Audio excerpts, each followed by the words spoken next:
ইয়াউমা আকমালতু লাকুম দীনাকুম ওয়া আতমামতু আলাইকুম নি'মাতি ওয়া রাদিতু লাকুমুল ইসলাম দীনা।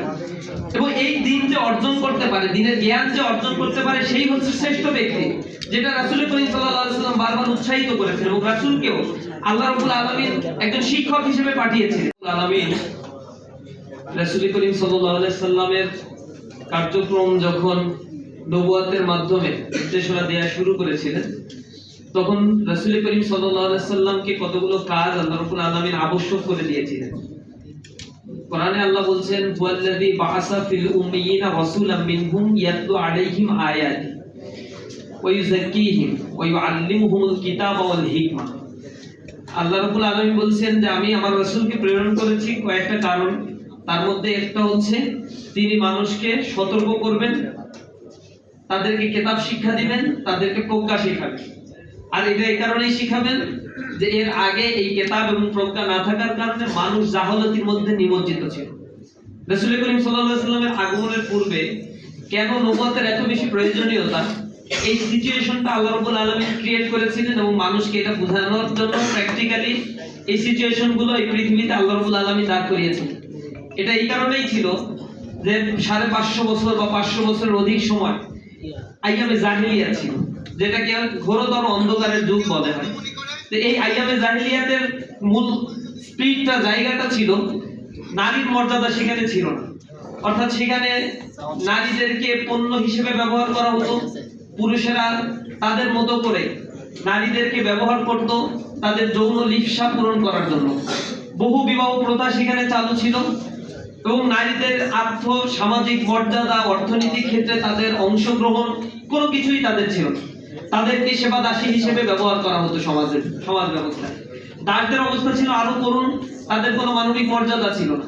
দাসরা যে খাবার খেত সেগুলো হচ্ছে মুনিবদের উচ্ছিষ্ট ফেলে দেয়া খাবারগুলোই হচ্ছে দাসরা গ্রহণ করত।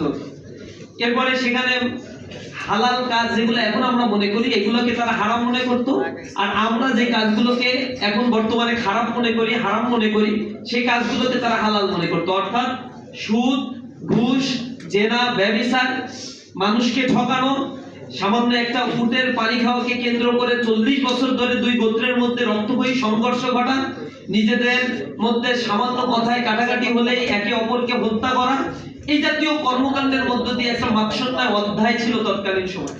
মানুষের কাছে কোনো কিতাব ছিল না, সেন্ট্রাল কমান্ড ছিল না, যার ফলশ্রুতিতে যে যার মতো করেই তাদের কার্যক্রমগুলো তারা পরিচালনা করত।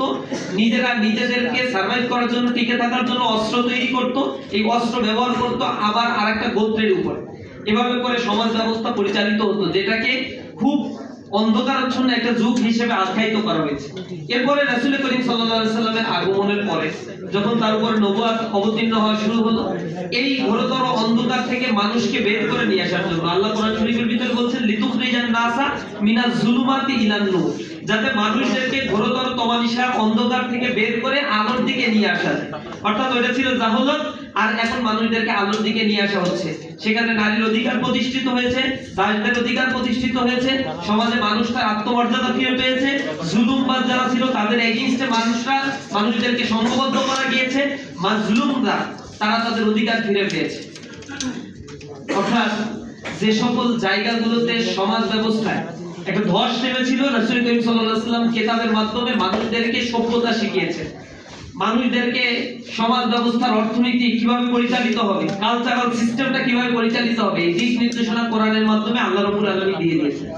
এখন মূল কথাটা হচ্ছে কোরআনে যে নির্দেশনাগুলো দেওয়া হয়েছে এটাকে complete and comprehensive code of life বলা হয়েছে। জীবনের সবচেয়ে উৎকৃষ্ট একটা জীবন বিধান মানুষের জন্য। এটা একটা ধর্ম না, ইসলামকে সোকল রিলিজিয়ন বলা হয়, এটাকে বলা হয় একটা ধর্ম এবং জীবন ব্যবস্থা, complete and comprehensive code of life.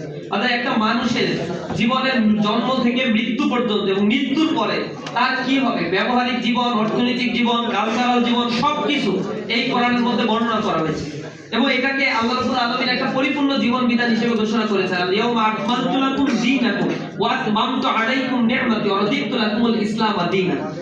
এবং এই দিন যে অর্জন করতে পারে, দিনের জ্ঞান যে অর্জন করতে পারে, সেই হচ্ছে শ্রেষ্ঠ ব্যক্তি, যেটা রাসূল করিম সাল্লাল্লাহু আলাইহি ওয়াসাল্লাম বারবার উৎসাহিত করেছেন। এবং রাসূলকেও আল্লাহ রাব্বুল আলামিন একজন শিক্ষক হিসেবে পাঠিয়েছিলেন। আল্লাহ রাসূল নিজেও বলতেন, ইন্নী বুইস্তু মুআল্লিমান আমি প্রেরিত হয়েছে একজন মুয়াল্লিম হিসেবে তোমাদেরকে দ্বীন শিক্ষা দেওয়ার জন্য। এবং রাসূল যখন মক্কায় গোপনে দাওয়াতি কাজ করতেন, প্রকাশ্যে দাওয়াতি কাজ করতে পারতেন না, ঈমান আনার কারণে মানুষদের উপরে প্রচন্ড রকমের জুলুম নির্যাতনের শিকার করা হতো। এই সময়ও আল্লাহ রাসূল মক্কার ওই কঠিন মুহূর্তেও আকরামা রাদিয়াল্লাহু তাআলা আনহুর গৃহ, যেটা মক্কা থেকে লোকালয় থেকে একটু দূরে, সেইখানে গিয়ে পাহাড়ের উপরে রাসূল করিম সাল্লাল্লাহু আলাইহি ওয়াসাল্লাম সেই ঘরে বসে সাহাবীদেরকে রাতের বেলায় কিতাব শিক্ষা দিতেন, সভ্যতা, ভদ্রতা, দ্বীন কিভাবে নিজের জীবনে আমল করবে সেই বিষয়গুলো, তাওহীদ, রিসালাত, আখিরাত, এই বাণীগুলো তিনি শিখাতেন। এটা রাসূলের একটা ডিউটি ছিল। এবং কোরআন শরীফে আল্লাহ রাব্বুল আলামিন মানুষদেরকে প্রথমত এই আয়াতগুলো নাযিল করেই তাদেরকে বলেছেন, তোমরা যদি সভ্য হতে চাও তাহলে এই পড়ো, তোমরা নিজেদের পড়ার মধ্যে নিয়ে আসো। এই পাঠ যখন মানুষের থেকে চলে যায়, অর্থাৎ জ্ঞান অর্জন থেকে যখন মানুষ দূরে সরে যায়, তখন মানুষ তার মধ্যে একটা, মানুষের ভিতরে একটা পশুত্ব থাকে, এই পশুত্ব মানুষের মধ্যে জাগ্রত হয়ে যায়, যার ফলশ্রুতিতে সে হিতাহিত জ্ঞান হারিয়ে ফেলে। মানুষ সভ্যতার এই জায়গা যখন ধরতে পারে না, আপনারা স্বাভাবিকভাবে দেখবেন একজন মানুষ বর্বর হয় কখন। আমাদের দেশ থেকে যে টাকাগুলো পাচার হয়ে গিয়েছে, এই পাচার হওয়া টাকাগুলো আসলে রিকশাওয়ালা পাচার করে নাই, কুলি মজদুর পাচার করে নাই, দিন মজদুররা পাচার করে নাই, এই টাকাগুলো পাচার করেছে সভ্য মানুষেরা, ভদ্র মানুষেরা। অ্যাডমিনিস্ট্রেশন, জুডিশিয়ারিতে আমরা যখন যাই, কথা বলি তাদের সাথে, স্বাস্থ্য খাতে যারা এখানে বসে আছে, এখানে তো কোনো রিকশা চালক স্বাস্থ্য খাত চালায় না। স্বাস্থ্য খাতে টিআইবির রিপোর্ট অনুযায়ী 70% মানুষ কোনো না কোনো ভাবে সরকারি সেবা নিতে গিয়ে তাদেরকে স্পিড মানি দিতে হয়েছে, ঘুষ দিতে হয় তাদের।